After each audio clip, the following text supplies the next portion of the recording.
Welcome back into the GSMC Sports Podcast. As now we're going to be switching gears here to the MLB. And we're going to be diving into the start that we saw yesterday from Paul Skeens as he continues to just light the MLB on fire, and because of that, has been named the starter for the All-Star game for the National League. So we are going to dive into the All-Star conversations, but first have to talk about the way that he was dealing yesterday. Had a no-hitter going for himself through 7 innings with just 1 walk. He had a career-high 11 strikeouts. He flew through the 7th inning with single-digit pitches, and that ultimately led to a lot of disappointment for a lot of MLB fans when Pirates manager Derek Shelton decided to pull him from the game.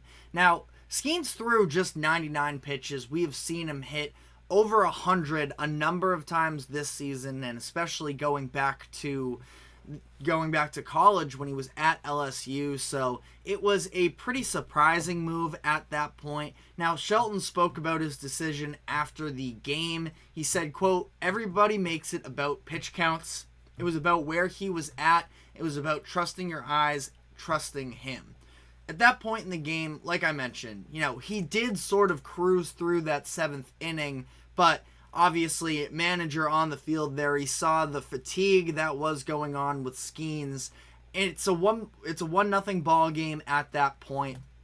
Really didn't get a ton of contributions from their offense.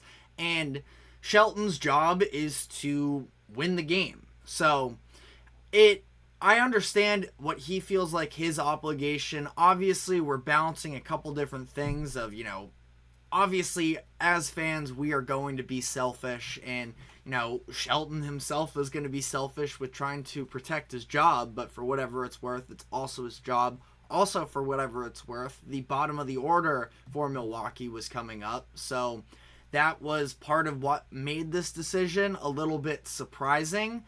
It wasn't like he was going to have to immediately face the top of the third, or the top of the lineup for the third time that game. So, again, definitely a little bit of disappointment that comes with that. Then they bring in Colin Holderman, and immediately he allows a couple hits to break up the overall team's bid at a no-hitter, but he ended up getting out of that inning. Aroldis Chapman closed the door, and they were able to win the game 1-0. So, again, it's his job, that is Derek Shelton's job, to win the game by, just about any means necessary, and that's exactly what happened.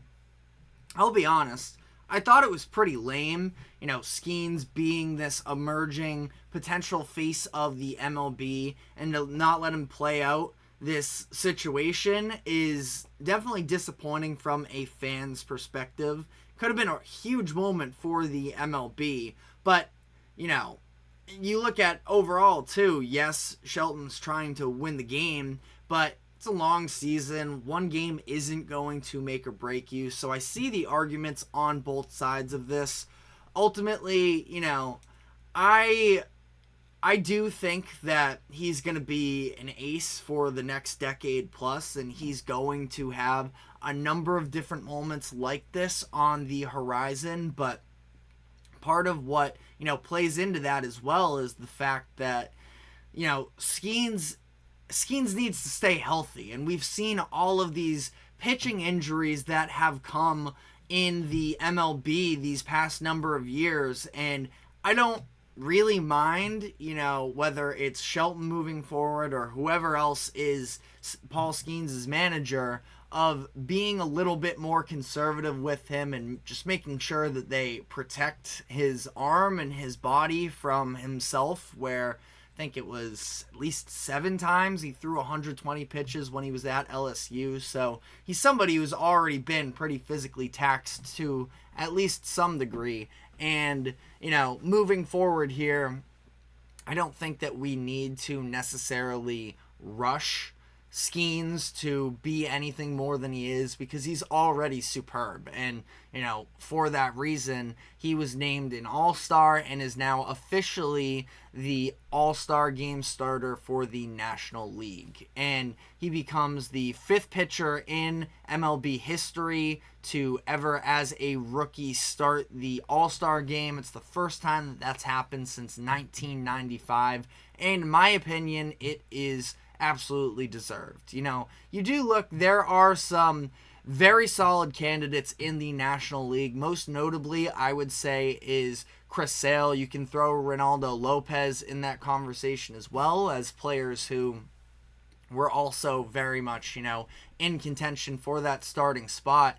But I don't think that either one of them necessarily blows Skeens out of the water in terms of, being the most qualified to start this game. Also, for whatever it's worth, Chris Sale, with how excellent he is probably, I'm curious what his Hall of Fame probability would be, but I would have to imagine that he's, at least going to be in very strong consideration of it. And he's had an excellent career. One thing that would put him over the edge for being a Hall of Famer is winning a Cy Young, and potentially more from a team standpoint this season with the Braves. I think that he's probably the front runner for the National League Cy Young as things currently stand on July 12th. But I can't imagine he really cares about the All-Star game at this point and sort of where he stands there. He is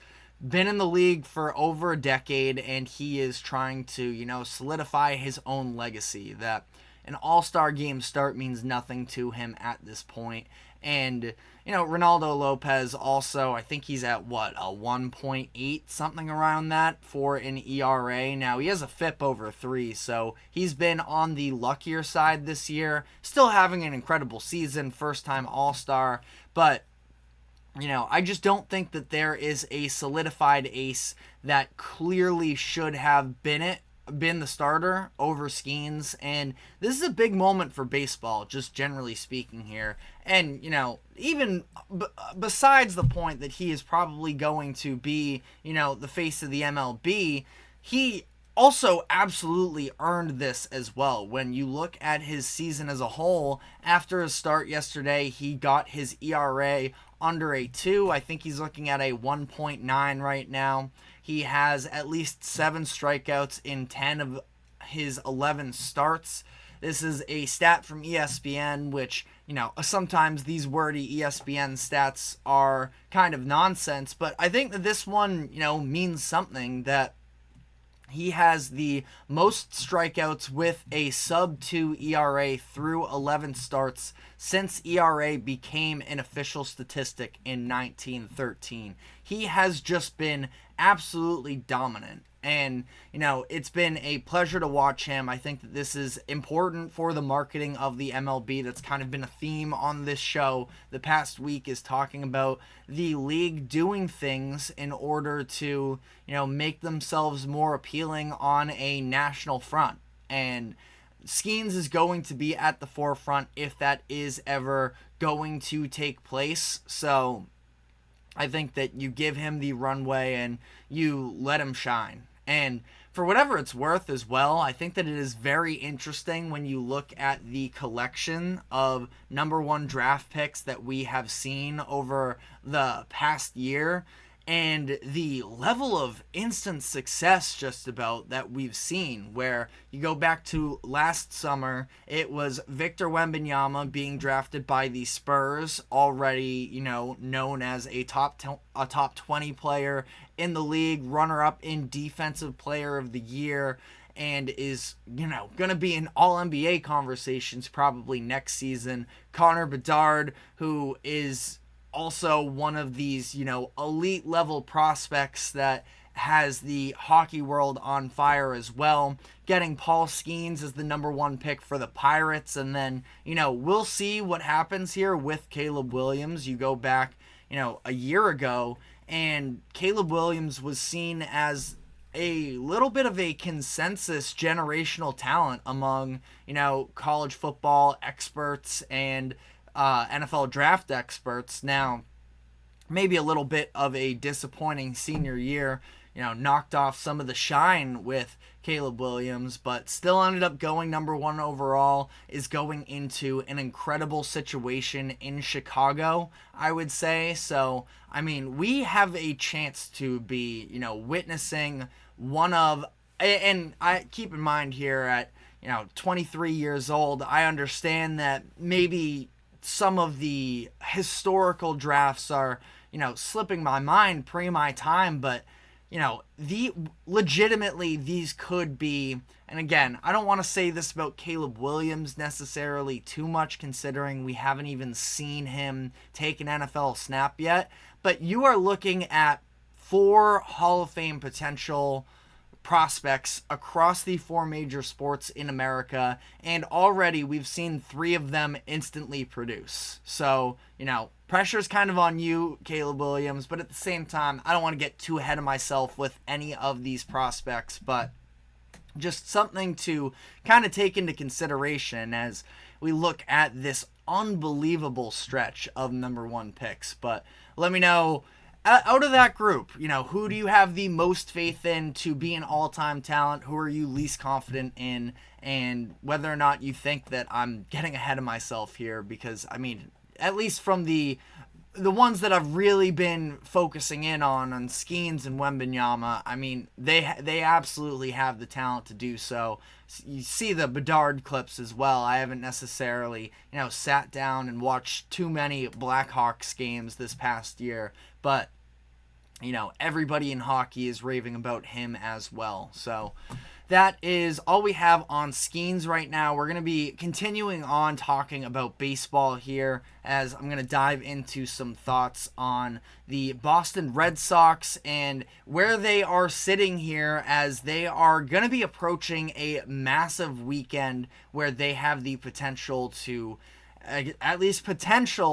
overtake the Yankees for second in the American League and further solidify themselves in the postseason, but could also be on the other end where they find themselves out of a playoff spot come All-Star Game weekend. So we are going to be diving into that, as well as the future of their manager, Alex Cora. So we are going to be getting into all of that. But first, a quick break. Don't go anywhere. We will be right back.